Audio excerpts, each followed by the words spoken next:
गरीब साध साध सब नेक हैं, आप अपनी ठोरे।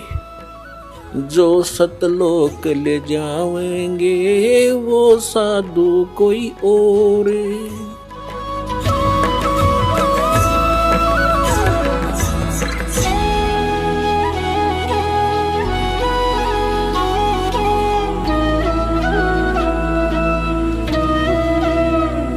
पुण्यात्माओं, सौभाग्य आपका, आप जी को ये यथार्थ ज्ञान अमृत वचन सुनने को मिले, सौभाग्य प्राप्त हुआ आपको। भक्ति मुक्ति के दाता सतगुरु, ये भटकत प्राण फिरंदा, उस साहिब के हुक्म बिना नी तरवर पात हिलंदा। उस परमात्मा कबीर भगवान की, अल्लाह अकबर की, उस महान परमेश्वर की आपके ऊपर असीम रजा है और आप युगों युगों के बहुत पुण्यकर्मी प्राणी हो, जो ऐसे भाग दौड़ के जीवन से समय निकाल कर यहाँ परमात्मा के दरबार में पहुंच पाते हो। उस परमात्मा की रजा बिना आप यहाँ नहीं आ सकते, आप ये ज्ञान भी नहीं सुन सकते, आप तक ये पहुंच भी नहीं सकता। इस ज्ञान को आप तक पहुंचाने के लिए परमात्मा ने 600 वर्ष पहले प्रयत्न किए और उन दुष्ट लोगों ने, स्वार्थी नकली गुरुओं ने अपनी रोजी रोटी को उत्तम मानते हुए, प्रथम मानकर अपने स्वार्थ को प्रधान मानते हुए कबीर भगवान उस धानक रूप जुलाहे को बहुत परेशान किया और यथार्थ ज्ञान को हमारे तक, आप तक नहीं पहुंचने दिया। उस परमेश्वर ने वो अमर ज्ञान अपनी वाणी में, सच्चिदानंद घन ब्रह्म की वाणी में, कबीर वाणी में लिपिबद्ध करवा दिया अपनी प्यारी आत्मा धर्मदास जी द्वारा। अब उस ज्ञान को, परमात्मा के उस विधान को, जो 600 वर्ष पहले परमेश्वर अपने द्वारा रची हुई सृष्टि की जानकारी, और हम कौन हैं, कहाँ से आए हैं, यहाँ क्यों दुखी हो रहे हैं, ये जन्म और मृत्यु का कारण क्या है, ये सब कुछ उस समय बताना चाहते थे, लेकिन इन नकली धर्म गुरुओं ने, इन दुष्ट लोगों ने हमारे तक ये पहुँचने नहीं दिया। परमात्मा का घोर विरोध करा दिया, उनको काटने, मारने, बुरी तरह परेशान करने पर ही लगे रहे, जनता को भ्रमित करते रहे। उस परमेश्वर ने कहा था कि जब 5500 वर्ष कलयुग बीत जाएगा, उस समय सभी अपनी प्यारी आत्माओं को शिक्षित करूंगा, पूरे मानव समाज को, और सदग्रंथों को। ये सभी धर्म के धर्मी अपने धर्म ग्रंथों को सत्य मानते हैं, और जिन गुरुओं को हम शास्त्र विज मानते थे, वो अपने ही सदग्रंथों से अनभिज्ञ थे, अपरिचित थे, अज्ञानी थे, और हम उनको केवल संस्कृत भाषा जानने के कारण उन पर विश्वास किया करते थे कि सभी सदग्रंथ संस्कृत भाषा में हैं, और ये हमारे धर्मगुरु, हिंदू धर्मगुरु संस्कृत भाषा पढ़े हैं, इन्होंने सदग्रंथों को ठीक ठीक जाना होगा, ये सही बता रहे।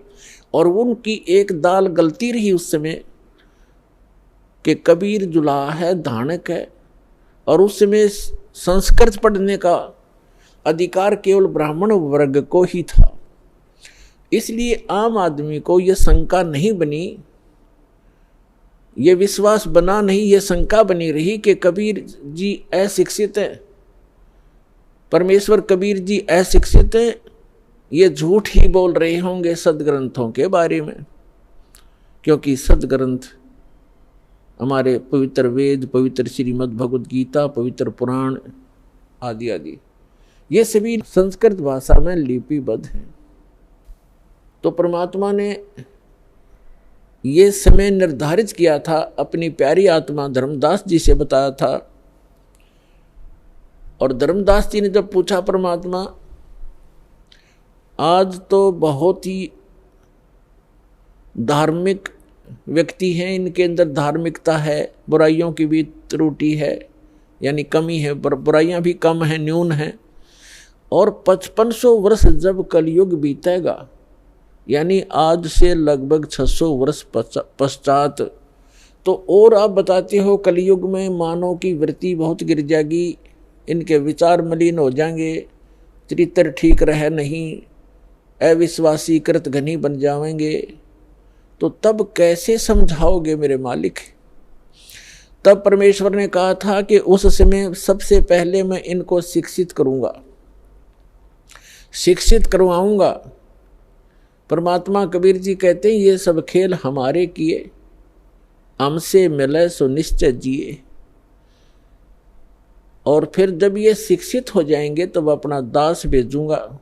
तब तो कहा था मैं स्वयं जाऊंगा और उन सदग्रंथों के गूढ़ रहस्यों को जन साधारण को बताऊंगा, लेकिन स्वयं नहीं आए तो दास भेज दिया पुण्यात्माओं उस परम पिता ने।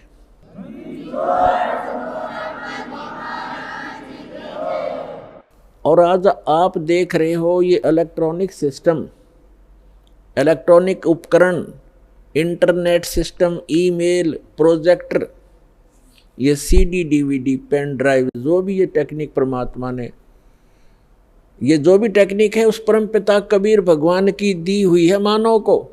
ये मानव सत्र की सोच नहीं, ये सत्कर मान लेना। अगर ये मानव की सोच होती तो लगभग 40 लाख वर्ष, 40 लाख वर्ष तो इस चतुर्युगी के बीत गए हैं और आज तक ये टेक्निक उपलब्ध नहीं हुई, मानव नहीं खोज सका। ये परमात्मा ने कलयुग इसलिए नाम रखा इसका कि इसमें मशीनरी युग होगा, टेक्निक इसके अंदर परमात्मा अपने बच्चों को देंगे। और उसका मूल उद्देश्य ये है कि इस तत्व ज्ञान को जो 600 वर्ष पहले परमात्मा कबीर जी बताना चाहते थे, आज घर बैठे अपने बच्चों को इन टीवी के माध्यम से, इंटरनेट के माध्यम से, ये जो यूट्यूब आदि बन गए हैं, इनके माध्यम से घर बैठे ये अमृत ज्ञान बताऊंगा। और तब ये समझ जाएंगे और मेरे पास आ जाएंगे, अपना कल्याण करवा लेंगे। तो ये सारा कुछ जो उपकरण बनवाए हैं परमात्मा ने, ये इसलिए दिए हैं, उस परमात्मा गॉड गिवन ये माइंड है, जीव का अपना सतर की सोच नहीं है, ना ये बना सकता है।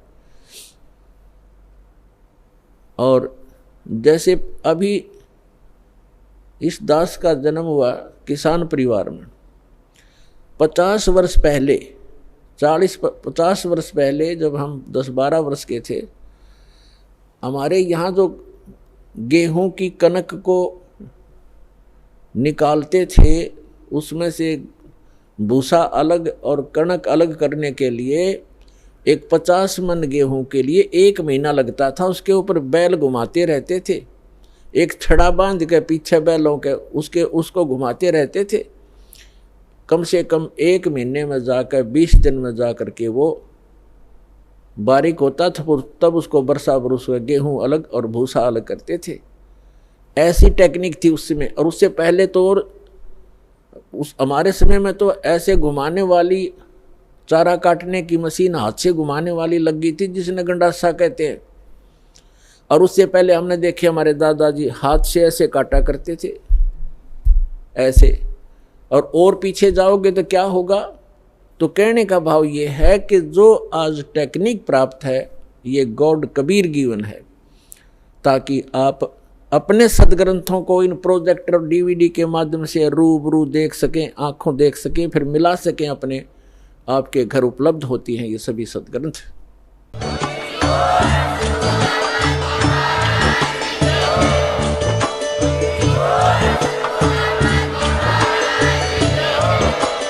आप सुन रहे थे जगत गुरु तत्वदर्शी संत रामपाल जी महाराज जी के मंगल प्रवचन। अधिक जानकारी के लिए विजिट कीजिए हमारी वेबसाइट www.jagatgururampalji.org। संत रामपाल जी महाराज जी के शुभ आशीर्वाद से पूरे विश्व भर में 500 से भी ज्यादा नाम दीक्षा केंद्र हैं, जिन पर संत रामपाल जी महाराज जी द्वारा ऑनलाइन निशुल्क नाम दीक्षा दी जा रही है। अपने नजदीकी नाम दीक्षा केंद्र का पता करने के लिए संपर्क करें 8222 880541।